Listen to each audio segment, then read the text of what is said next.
I will show you how to use Follow Me in Sketchup. First, you have to draw a box through line.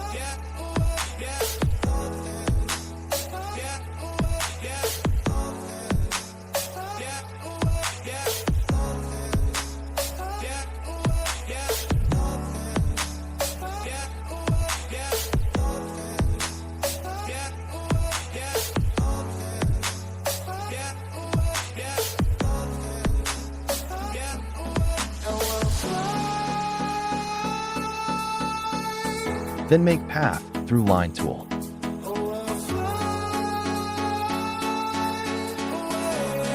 Now select path and then click on Follow Me tool. After that, select your created box.